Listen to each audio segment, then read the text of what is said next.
వాదించారు. బట్ ఒకవేళ రిమాండ్ విధిస్తే నెల్లూరు జిల్లా జైలుకు కానీ నెల్లూరు సెంట్రల్ జైలుకు కానీ గుంటూరు జిల్లా జైలుకు కానీ పంపాలని కోరారు.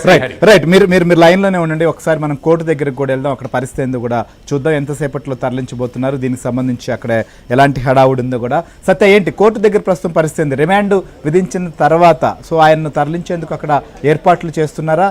ఏంటి పరిస్థితి?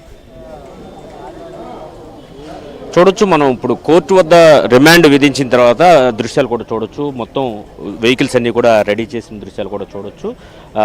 ఎస్కాట్ వెహికల్ కానీ ఆయన్ని తీసుకువెళ్ళడానికి వెహికల్ కానీ ఏర్పాటు చేశారు. ప్రస్తుతం వైసీపీ నాయకులందరూ కూడా చూడొచ్చు. అక్కడ వాళ్ళందరూ కూడా విష్ణు కానీ, అదేవిధంగా తలసల రఘురాం కానీ,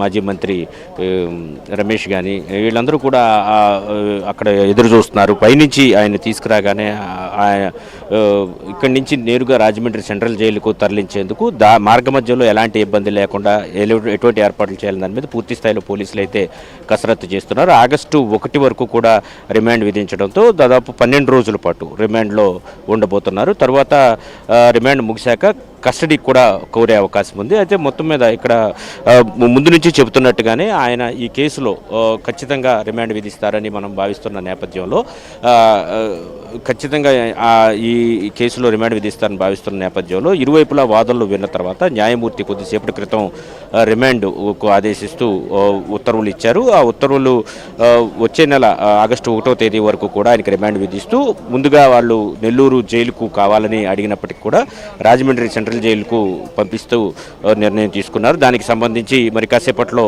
ఇక్కడి నుంచి మిథున్ రెడ్డిని రాజమండ్రి సెంట్రల్ జైలుకు తరలించేందుకు వెహికల్స్ అవి కూడా పూర్తి స్థాయిలో సిద్ధం చేస్తున్నారు. వెహికల్స్లో ఇక్కడి నుంచి రాజమండ్రి సెంట్రల్ జైలుకు తరలిస్తారు. ఈ నైటు ఆగస్టు 1 వరకు కూడా రిమాండ్లో ఉంటారు. తర్వాత పోలీసులు కస్టడీకి కోరుతూ, అంటే ఈ మొత్తం విషయంలో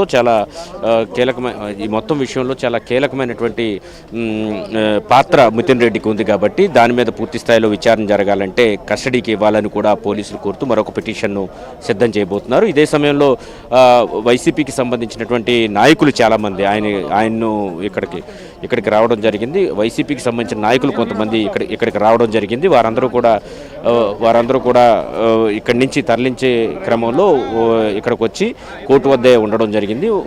ఏదైతే మిథున్ రెడ్డి ఈ కేసులో చాలా కీలకమైనటువంటి నిందితుడు, ఎందుకంటే ఎవరైతే అంతిమ లబ్ధిదారు ఉన్నారో అంతకంటే ముందున్న లబ్ధిదారు కాబట్టి ఇతని తరువాత నెక్స్ట్ బిగ్ బాసే వస్తారు అనేది ఉద్దేశం అయితే సిట్ అధికారుల్లో ఉంది. దానికి సంబంధించి రిమాండ్ రిపోర్ట్లో కూడా అనేక అంశాలు ప్రస్తావించిన పరిస్థితి అయితే ఉంది. కాబట్టి ఖచ్చితంగా ఈ రిమాండ్ రిపోర్టు వేసిన తర్వాత, రిమాండ్ విధించిన తర్వాత 12 రోజుల పాటు రిమాండ్ విధిస్తూ న్యాయమూర్తి నిర్ణయం తీసుకున్న నేపథ్యంలో రాజమండ్రి సెంట్రల్ జైలుకు తరలించేందుకు ఇక్కడ అన్ని ఏర్పాట్లు చేస్తారు. అదే సమయంలో పోలీసులు కూడా పూర్తి స్థాయిలో ఈ ఉదయం నుంచి కూడా ఈ కోర్టు ప్రాంగణంలోకి ఎవరు రాకుండా రోడ్లన్నీ కూడా బ్లాక్ చేశారు.